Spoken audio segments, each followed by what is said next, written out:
37 থেকে শুরু করে আমাদের অবলম্বনের 37 থেকে শুরু করে একদম কত 37 233 থেকে শুরু করে 243 পর্যন্ত।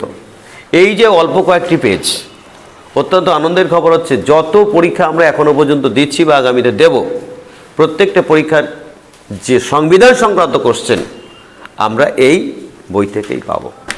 এই আত্মবিশ্বাস আমি তোমাদের দিচ্ছি এবং তোমরা পরে মিলিয়ে দেখো। নেক্সট পরবর্তী কোশ্চেন আমি চলে যাই।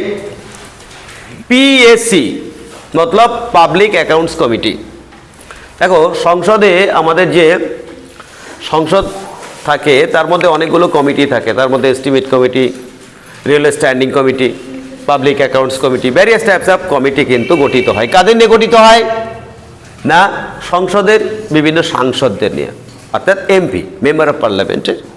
বেশ, তো এই যে PSC pack public accounts committee, এই সদস্য সংখ্যা কত? অনেকে হাত তুলেছে, very good, I am satisfied. প্রথমে ও উঠেছে, বলো 22 জন। ভেরি গুড, ক্যামেরা দেখা, বলো 22 জন। ব্যাস, দেখাচ্ছে। ওকে আর হাসতে বলার দরকার নেই, কারণ আগের থেকেই হেসেছে।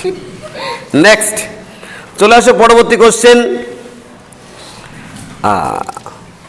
আমরা আমাদের সংবিধানের প্রস্তাবনাকে 5টি সুন্দর সুন্দর কথা রেখেছি। এই 5টি কথা পরপর বলতে হবে। কে বলতে পারবে? উল্টো পাল্টা ফেটাফেট ফ্যাক্টর নাই। আচ্ছা, ওকে দাও প্রথমে, ও একটা সুন্দর উত্তর দিয়েছে, এটাকে বলো। সার্বভৌম, সমাজতান্ত্রিক, ধর্মনিরপেক্ষ, গণতান্ত্রিক, প্রজাতন্ত্র। Very good. প্রথমে 3টে কথা ছিল, কি কি? সার্বভৌম, প্রজাতান্ত্রিক আর হচ্ছে গণতান্ত্রিক। পরবর্তীকালে আমরা সিকুলার অর্থাৎ ধর্মনিরপেক্ষ এবং সমাজতন্ত্র কথাটি যুক্ত করলাম। নেক্সট, আচ্ছা, গ্রাম পঞ্চায়েতের নাম শুনেছ? সাধারণত আমরা জানি গ্রাম পঞ্চায়েত আমাদের directive principle of state policy, নির্দেশমূলক নীতির মধ্যে এটা রয়েছে। এই গ্রাম পঞ্চায়েত কত নাম্বার ধারায় আছে? ক্যামেরা ঘুমাও। ওরে বাবা, বহুত আটো, যে একদম পেছনের দিকে চলে যাও। ওর হাতে কালা কালা সুতো আছে। 40। কত? 40 নম্বর ধারায়। ভেরি গুড, খুব সুন্দর উত্তর দিয়েছে। কিন্তু 51 পর্যন্ত, অর্থাৎ 35 থেকে শুরু করে একদম 50-51 পর্যন্ত ডিরেক্টিভ প্রিন্সিপালটা রয়েছে। আচ্ছা দেখো, যাকে বলা হয় ক্যাগ, ক্যাগের পুরো নাম হচ্ছে কন্ট্রোলার অ্যান্ড অডিটর জেনারেল। এখানে আমি যেটা লিখেছি সেটা হচ্ছে কি নিয়ন্ত্রক ও গণনা পরীক্ষক। এই ক্যাগ তার কর্মদশায়, জীবদ্দশা নয়, কর্মদশায় কত বছর পর্যন্ত ক্ষমতায় থাকতে পারে? চলে যাও, চশমায় চলে যাও। 6 বছর এবং 65 বছর বয়স পর্যন্ত। 6 বছর আর 65 মানে কত হচ্ছে? 71 বছর পর্যন্ত নাকি? 6 বছর অথবা 6 বছর অথবা 65। ও বললাম মন দিয়ে শোনো, কামড়াতে পারেন। এবার ক্যামেরা, একজন ব্যক্তি তার বয়স 60 বছর, সে 60 বছর বয়সে ক্যাগ হিসাবে নিযুক্ত হলো, তাহলে সে কত বছর কাজ করতে পারবে? 5 বছর। কিন্তু তার প্রথমে 65 এসে যাচ্ছে, 6 বছর কমপ্লিট হচ্ছে না। ওকে, কিন্তু একজন ব্যক্তি দেখা গেল 50 বছর বয়সে ক্যাগ হলো, তাহলে সে কত বছর কাজ করতে পারবে? 6 বছর। क्योंकि সে 56 বছর পর্যন্ত ক্যাগ হিসাবে কাজ করতে পারবে, क्योंकि 65 आने से पहले 6 साल कंप्लीट हो गया। তাই যে কোনো একটা অনুযায়ী তোমাকে কিন্তু টার্মস কন্ডিশন ফলো করতে হবে। ওকে, কেন্দ্র ও রাজ্যের সম্পর্ক নির্ধারণ করার জন্য একটা কমিটি হয়েছিল, সেই কমিটির নাম কি? যা অনুসারে কেন্দ্র এবং রাজ্যের মধ্যে সম্পর্ক। ভেরি গুড, ক্যামেরা লেগে যাও, camera and Sarkaria committee. Very good, Sarkaria commission. দেখেছো, কেউ যখন পারেনি উত্তর দিয়েছে। পারে। স্পিকারের শরীর খারাপ, শরীর খারাপ বলা দরকার নেই, বাইরে গেছে। ডেপুটি স্পিকার শরীর খারাপ, এখন স্পিকার হিসাবে কে কাজ করবে? ডিপেন্ড করবে সম্পূর্ণ স্পিকারের উপর। তিনি পার্লামেন্টের কোনো বিশিষ্ট সদস্য, কোনো বয়োজ্যেষ্ঠ সদস্য, সিনিয়র মেম্বার, তাকে তিনি নিজে নিযুক্ত করে চলে যাবেন এবং তিনি তখন স্পিকার হিসাবে কাজ করবেন। আরেকটা জিনিস মাথায় রাখতে হবে, যখন পার্লামেন্ট চলছে তখন এই পার্লামেন্টের সর্বশেষ কথা কে? প্রধানমন্ত্রী, মুখ্যমন্ত্রী, না স্পিকার? Very good, speaker. কিন্তু স্পিকারই হচ্ছে ওই সভার সভাপতি। তাই দেখবা, যদি কোনো মন্ত্রী এমনকি প্রধানমন্ত্রীর সামনে যদি স্পিকার বক্তৃতা রাখে, তাহলে বক্তৃতা রাখার কি বলে? মাননীয় স্পিকার, অনারেবল স্পিকার, আমি আমার এলাকার কথা বলতে চাইছি, ওখানে প্রচুর পরিমাণে কি গুন্ডা বেড়ে গেছে, ওদের লালন পালনের জন্য কিছু টাকা দরকার। ডেঙ্গু মশাও বলতে পারতেন। নেক্সট, ডেঙ্গু, তাই নাকি? নেক্সট, এইবার দেখি কে বলতে পারে মৌলিক কর্তব্য। মৌলিক কর্তব্য পয়লে ছিল না, পরবর্তীকালে যুক্ত হয়েছে। তাহলে অবশ্যই সেই মৌলিক কর্তব্যের মধ্যে ক হবে অথবা এ থাকবে। কত নাম্বার ধারায় আছে? বাবা একদম কর্নারে চলে যাও, বলো। মৌলিক কর্তব্য হচ্ছে 51 কম। 51 ক। Very good. 51 ক অথবা 51 এ মতলব সাধারণত আমরা বলি এ মতলব অ্যামেন্ডমেন্ট। অত্যন্ত গুরুত্বপূর্ণ কিছু কোশ্চেন চলছে, যেগুলো অর্থ কমিশনের কাজ হচ্ছে অর্থটা রাজ্য এবং কেন্দ্রের মধ্যে ডিভাইড করা। যেমন ও হাত তুলেছে, সে অর্থটা ডিভাইড করবে বলে। তো যাই হোক, ও যদি ডিভাইড করে আচ্ছা হ্যাঁ, তো এই অর্থ ডিভাইড করার জন্য একটা কমিশন আছে, তার নাম হচ্ছে অর্থ কমিশন। আচ্ছা বলো, এই অর্থ কমিশন কত নাম্বার ধারায় গঠিত হয়? ভেরি গুড, কথা বলতে বলি না, তুমি দিয়েছো একটা উত্তর, ওকে দাও, ওকে সুযোগ দাও। নতুন 280 নম্বর ধারায়। 280 নাম্বার ধারায়। তোমার পাশে হাত তুলেছো, তুমি বলো। 280। সবাই পেরে যাচ্ছে তো, দেখি আর কে বলতে চাইছো? আর কে বলো? 280 নম্বর ধারায়। ভেরি গুড, সবাই জানে, দেখেছে, এটাই হচ্ছে ইউনিক। নেক্সট, যে ব্যক্তি দুটি কেন্দ্রীয় মন্ত্রীর মতনই পদমর্যাদা ভোগ করছে।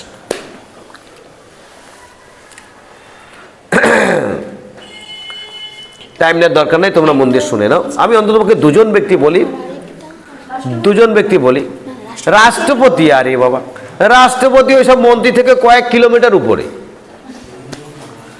ভারতবর্ষের সবচেয়ে উপরে যে ব্যক্তি আছে তার নাম হচ্ছে রাষ্ট্রপতি। সবচেয়ে বেতন কার বেশি? রাষ্ট্রপতির। তারপর হচ্ছে উপরাষ্ট্রপতির। প্রধানমন্ত্রীর বেতন কত?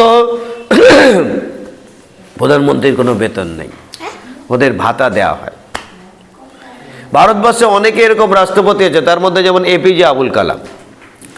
জীবনে তিনি বেতন চলেনি, আমার যা বেতন দিয়ে দাও মানুষকে।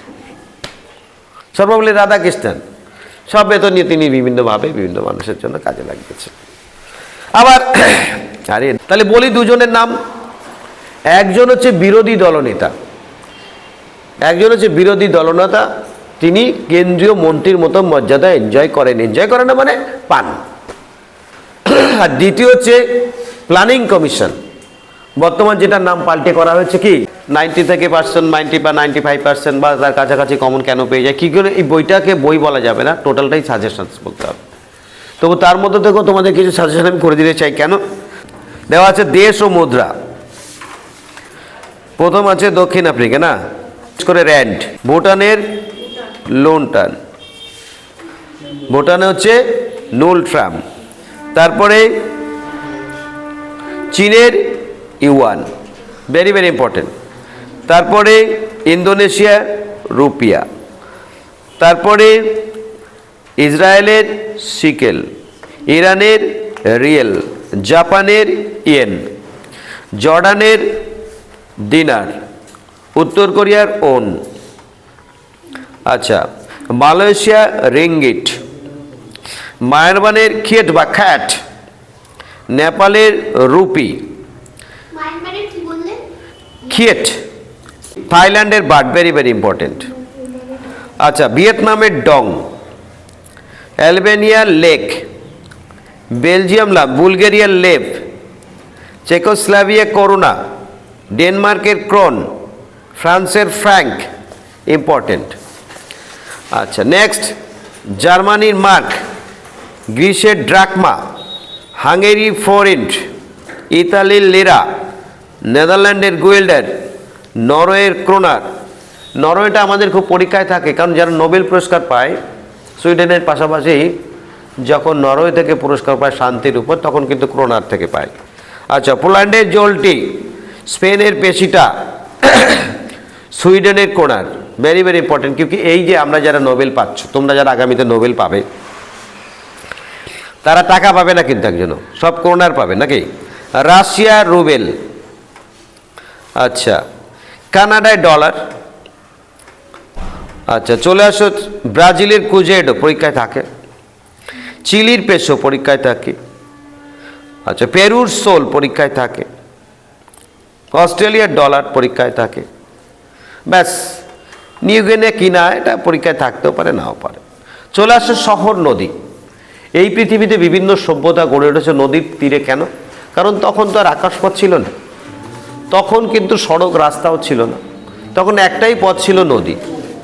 এই জলপথের মাধ্যমে কানেকশনটা কন্টিনিউ করতাম, সো দ্যাট পৃথিবীর বড় বড় নদী, এমনকি সভ্যতা, যেমন সিন্ধু সভ্যতা সিন্ধু নদী,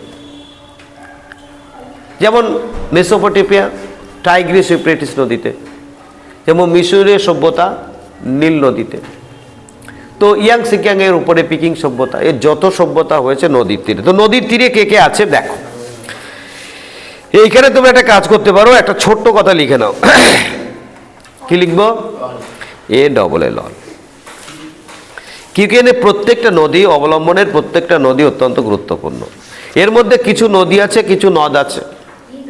নদী যেমন আমাজন নদ, নীল নদ, তারপর একটা বলো ব্রহ্মপুত্র নদ, ভেরি গুড। আর কেউ? অজয় নদ, দামোদর নদ, অর্থাৎ যা ছেলে নাম তাইগুলো নদ বলি। রূপনারায়ণ নদী বলতে হয়, রূপ রয়েছে না মেয়েদের ব্যাপার থেকেই যায়, কিন্তু রূপনারায়ণ না, এই এটা চালা। একে আমি বের করবো ক্লাস থেকে, আর বেশি দিন থাকবো না, একে রাখা যাবে না আর ক্লাস। আচ্ছা নদীর মধ্যে দেখো ভারতবর্ষের সবই নদী, প্রায় 80% নদী। কারণ নদী আমরা বলি নদী মাতৃক, নদীকে মায়ের সঙ্গে তুলনা করা হয়। গঙ্গা, যমুনা, সরস্বতী, ইরাবতী, বিপাশা, নর্মদা, গোদাবরী সবই নদী। কাবেরী, অনেকের নাম কাবেরী আছে না, অনেকের নাম গোদাবরী আছে না। নর্মদা নামে তো প্রচুর লোক, লোক না মহিলা। নেক্সট বিপাশা, ইরাবতী, চন্দ্রভাগা, প্রচুর নদী ভারতবর্ষে রয়েছে, শতদ্র। আচ্ছা তাহলে চলে আসো ভৌগোলিক উপনাম। ভৌগোলিক উপনামটা ভেরি ভেরি ইম্পর্টেন্ট। এখানে এ ডবল এল তোমরা 3টে 4টে 5টা এল দিতে পারো, আমার কোনো আপত্তি নেই, এর প্রত্যেকটা ভেরি ভেরি ইম্পর্টেন্ট। যেমন পোপের শহর রোম, যেমন পান্নার দ্বীপ আয়ারল্যান্ড, নীল নদের দান মিশর, সন্ন্যাসীর দেশ কোরিয়া, সোনালী পশম, এই যে বড় বড় পশমের যে আমরা বিভিন্ন কিছু, কিন্তু কোথা থেকে পাই? অস্ট্রেলিয়া। হ্যাঁ কোরিয়ার লোকরা কি বলতো, সবই সন্ন্যাস, ওদের বেশিরভাগই দেখা যাচ্ছে সবই সন্ন্যাস জীবনযাপনের মধ্যে দিয়ে থাকে। দেখো পৃথিবীর সবচেয়ে বেশি লোক বাঁচে কোথায়? সবচাইতে বেশি দিন বাঁচে পৃথিবীর জাপান আর কোরিয়া। ওখানকার একজন বয়স দেখা হচ্ছে 80 বছর, 180 কিলোমিটার বেগে মোটরসাইকেল চালাচ্ছে। এই তোমরা পেছনের দিকে শুনছো না? আর আমাদের এখানে 80তে বাবা, 60এই শেষ। নেক্সট চলে আসো অভয়ারণ্য পক্ষী সংগ্রহশালা। এখানেও তোমরা ওই একটা কথা লিখে নাও, ভেরি গুড। বলে এই যদি হতো তাহলে আর এই দেখানোর কি দরকার ছিল? পক্ষী আবাস ভেরি ভেরি ইম্পর্টেন্ট। তবে তার মধ্যে তো কিছুটা ইম্পর্টেন্ট বলবো নাকি, নাহলে তো আমার কালি কোথায় থাকলো। যেমন বন্দিপুর কর্ণাটক সীমান্তে, ভদ্রা কর্ণাটকে, করবেট নৈনিতাল, ঘানা ভরতপুর রাজস্থানে, জলদাপাড়া পশ্চিমবঙ্গে, কাজিরাঙ্গা, পেরিয়ার কেরালা, এসব পরীক্ষায় আনে বালা হ্যায়। চলে আসো ডান দিকে বিভিন্ন বাঁধ প্রকল্প, এখানে কিন্তু কিছু দাগানোর ব্যাপার রয়ে গেছে, ঠিক আছে, ভেরি গুড। যেমন ধরো ভাকরা নাঙ্গল শতুদ্র নদী, ভারতবর্ষের সবচেয়ে উঁচু মহানদী প্রকল্প কোথায়? উড়িষ্যার মহানদী। এই উড়িষ্যার মহানদীতে আমি অনেক দিন কাজ করেছি। হ্যাঁ, মাধ্যমিক পরীক্ষা দিয়ে চলে গেলাম ওখানে, গিয়ে রামায়ণ মহাভারত পড়তাম আর কাজ করতাম। এইচএস পাওয়ার পর চাকরি পেয়েছি, মাধ্যমিকের পরে। এইচএস পার করে দেখলাম যে এইসব তো কাজ করে লাভ নেই। এইচএস পাস করার সঙ্গে সঙ্গে সায়েন্স নিয়ে পাস করলাম। পাস করতে করতে পরীক্ষা দিলাম আইবিতে, ব্যাস ইন্টেলিজেন্স ব্যুরোতে চাকরি হয়ে গেল। আজকে আমার থাকার কথা ছিল সামনে 4টে গাড়ি, পেছনে প্ল্যান্ট, উপরে লাল বাতি নীল বাতি সব রকম চলতো, এখন কোনো বাতি চলে না। চপ। নেক্সট, বাতি না জ্বলুক, বাতি তো জ্বালাচ্ছি না। সকালবেলা হাঁটতে গেছি, দেখি একজন ঝপাস করে এসে প্রণাম।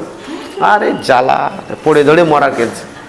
ওই যে আমাকে আপনি বলতেন না, কি যেন বলতাম ওকে, জড়ি পাগলি। ওই জড়ি পাগলি, গ্রুপ ডি জড়ি পাগলি বলতাম। ওই গ্রুপ ডিতে রেলে চাকরি করবে না, যাবেই না। বলছে গ্রুপ ডি থেকে আমাদের যদি ঝাড় দিতে বলে প্ল্যাটফর্ম, আমি যাব না। ব্যাস, বলছে এখন স্যার সবাই আমাকে ম্যাডাম ম্যাডাম বলে। আমি যাব, তখন তো তুমি যেতেই চেয়েছিলে না। বলে কেন? বলে এখন সব স্যালারি কাজ বাজগুলো আমি করি। ব্যাস, তো যাই হোক, এইটাই বড় সাফল্য। তারপরে আর একটা জিনিস বলি, যখন চলে গেছি নাথুলা পাস, দেখেছো? কেউ গেছো? নাথুলা পাস সিকিম থেকে, বরফই বরফ, বরফ এই মাজা সমান বরফ, ঠান্ডায় মরে যাওয়ার মতো অবস্থা। হট করে একজন এসে ধরলো হাতটা, স্ট্রোক তো করার মতোই অবস্থা। ধরে বলে স্যার कैसा है? हम तो कैसा तो है लेकिन, বলে স্যার আমি তো আপনার স্টুডেন্ট, তাড়াতাড়ি কাছের ঘরে চলুন, ঠান্ডা কফি খেলাম। ঠান্ডা কফি না, গরম কফি।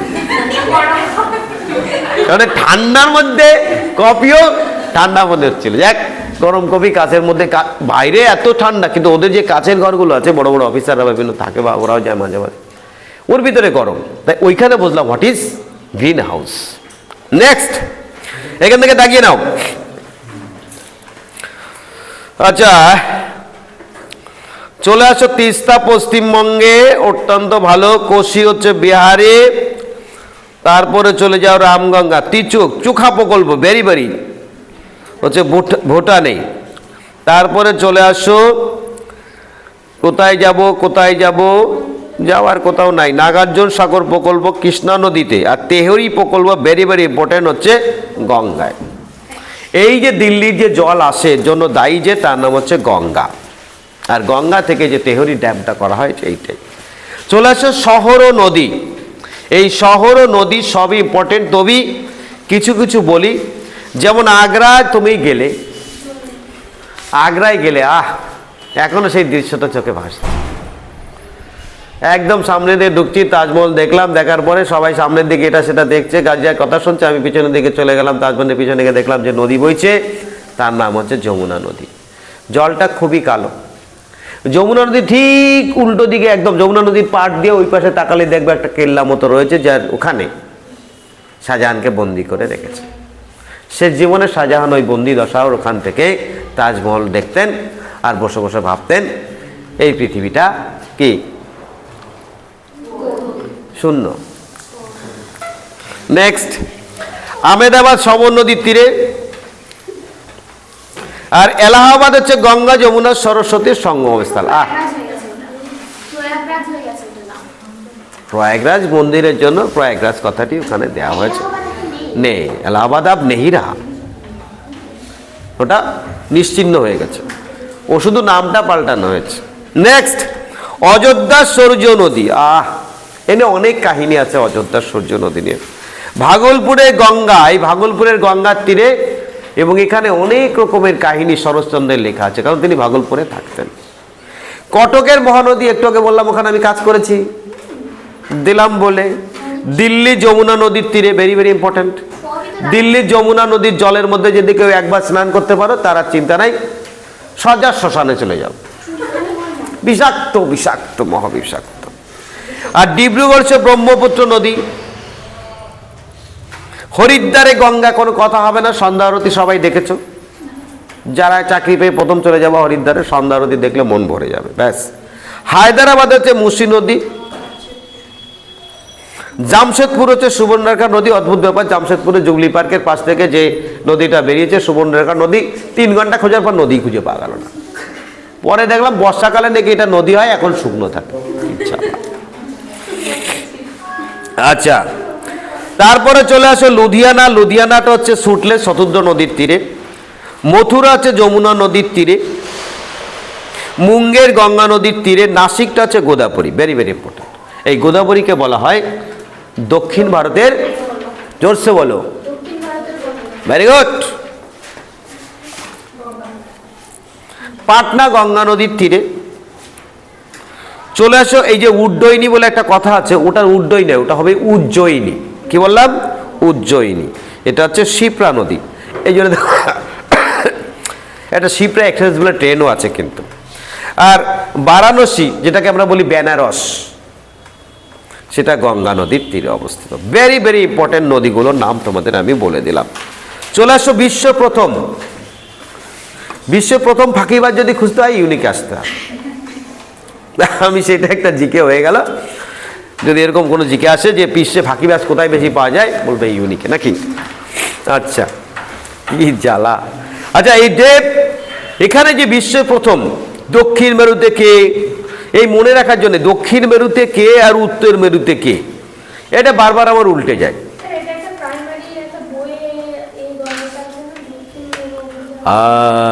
দেখেছো, আমি আবার বলছি, দেখো মাধ্যমিক পর্যন্ত যারা ভালো করে পড়েছে তারা ইউনিকে আসার সঙ্গে সঙ্গে চাকরি, ওদের ছিল না। কি জ্বালা। যাই হোক, এখানে তো থাকলো। দক্ষিণ ভারতে কে আছে, কে জয় করলো? আমুন সেন। আর উত্তর ভারতে রবার্ট পিরি। তাহলে মনে রাখার জন্য কি করি? উত্তরের র, রবার্টের র, আর আমুন্ডর ড, দক্ষিণের ড, তো হো গিয়ে ফয়সালা। সব কিছু তোমাদের বলে দিচ্ছি, কিন্তু তোমরা কাজে লাগাচ্ছ না। কোন নারী প্রথম উত্তরে, উত্তরের র ক্যারোলিনের র। কোন নারী প্রথম দক্ষিণে, এই দক্ষিণের ন, প্রাণের মধ্যে ন। মহাকাশে, মহাকাশে প্রথম ইউরি গ্যাগারিন। একজনই গেছে, এনে ভেবে লাভ কি আমার? Yuri Gagarin. দেখেছো? এই ছবি তোলো অল। এখান থেকে প্রচুর কোশ্চেন আছে। যেমন বলো তো দেখি, পৃথিবীর প্রথম মহিলা রাষ্ট্রপতিকে? ওইখানে দেখো লাস্টে লেখা আছে, প্রথম মহিলা রাষ্ট্রপতি ম্যারিয়া এস্টিলা পেরন। মনে রাখছে না? রাস্টিলা, রাষ্ট্রপতি তো রাস্টিলা, এস্টিলা, রাষ্ট্র র, এস্টিলা। মাথায় মারবো, পরীক্ষায় ধরার জন্য তো নেই, পরীক্ষায় আর ধরার জন্য কেউ থাকবে না, প্রশ্ন দেবে। তাহলে রাষ্ট্রপতি থেকে রাস্টিলা। মনে রাখার সুবিধার জন্য আমাকে ভাবতে হবে। আমি যদি সারাদিন এইটা নিয়ে ভাবি তো এইটাই হবে। এটা ভাবতে হবে, এটা পড়তে হবে, এটা খেতে হবে, এইটা নিয়ে ঘুমাতে হবে, এইটা নিয়ে জাগতে হবে, এইটাই একদিন হবে। এবার দেখো, নেক্সট হচ্ছে সদর দপ্তর, অল। এই নিয়ে ছড়া আগামীকাল করাবো। চলে আসো নৃত্য। কি সুন্দর নাচ। যারা যারা নাচতে পারবে আগামীকাল তাদের নাচের অনুষ্ঠান হবে। প্রথমে হবে ভারতনাট্যম। এই ভারতনাট্যম কে কে নাচতে পারো? পারো তো? Very good. ও বললো হ্যাঁ স্যার। তা কি পারো? কত্থক পারে। Very good. আচ্ছা বলো, কত্থক কোন রাজ্যে? হ্যাঁ, কত্থকটা মনে নেই তো কি করবো? কত্থক তৈতক, তৈতক মানে উত্তর। আচ্ছা, ভারতনাট্যম কোথায় জানি না, মনে নাই, কি করি মনে। ভারতনাট্যমের ট তামিলের ট,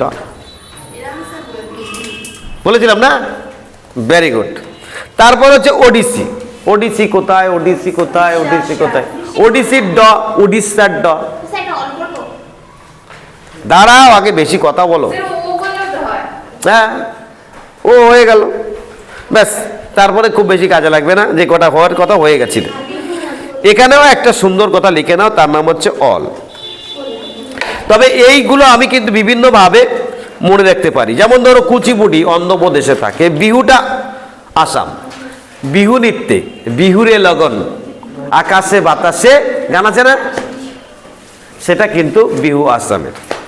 যেমন পুরবী সাধারণত ফাগুয়া, পুরবী সাধারণত ফাগুয়া ফাগুন মাসে যেটা হয় সেটা বিহারে হয়। তারপরে তোমাদের বলি মুজরা, এই মুজরাটা কোথায়? হিমাচল প্রদেশ। তোমরা জবই মেট সিনেমাটা দেখলে বুঝবা মুজরা নৃত্যটা কিন্তু কারিনা কাপুর করেছে। আচ্ছা, মোহিনীঅট্টম কেরালা, তামাশা হচ্ছে মহারাষ্ট্র। আর ভাংলা নৃত্য কিরকম, কে দেখাতে পারবা?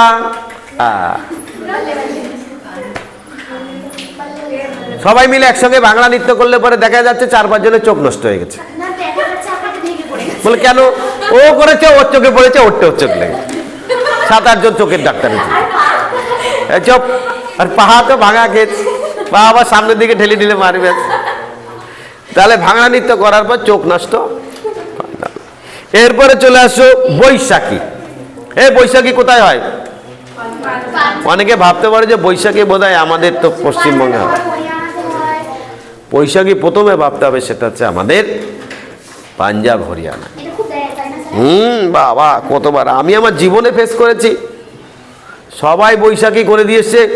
স্কুল সার্ভিসের প্রথম পরীক্ষা এসেছিল, যেটা আমি আজকে চাকরি করছি। বৈশাখী কোথাকার নৃত্য? 90% স্টুডেন্ট পশ্চিমবঙ্গ দিয়ে বাড়ি চলে এসছে, কিন্তু আমি পাঞ্জাব করেছিলাম। কেন?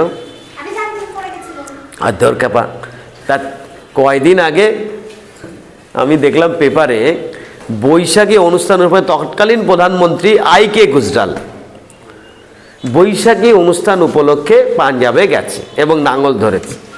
তা আমি বললাম যে একজন প্রধানমন্ত্রী যে অনুষ্ঠানে যাচ্ছে নিশ্চয়ই সেই অনুষ্ঠানটা আমাদের বাংলার অনুষ্ঠান না, তাহলে পাঞ্জাবি হবে। দেখলাম ঠিক হয়ে গেল, ব্যাস 2 র্যাঙ্ক করলাম। আচ্ছা বেশ, তাহলে তোমাদের আমি সব দাগিয়ে দিলাম, শুধু লাস্টের যেটা বলার কিছু নেই, বাকিগুলো তোমরা মোটামুটি পড়ে নিও। আজকের জিওগ্রাফি শুরু হবে আগামী সপ্তাহে। জিওগ্রাফি আমি বোর্ডে বোঝাবো। হ্যাঁ, আগামী সপ্তাহে তোমাদের ভেরি ইম্পর্টেন্টের আগে পর্যন্ত পড়া ধরবো। অর্থাৎ পেজ নাম্বার 80 থেকে 103, 203 নয়, 103 পড়ে আসতে হবে। কে বোঝো নাই? বোঝো নাই কে? যারা বোঝো নাই তারা হাত তোলো। শোনো, বিশেষ করে তোমাদের এখানে যেটা বৃহত্তম আছে সেগুলো কিন্তু অবশ্যই পড়তে হবে। পৃথিবীর সবচেয়ে লম্বা বৃহত্তম, এটা যেটা 100% নিরাপত্তা নিয়ে পড়তে হবে। ঠিক আছে, বন্ধ করে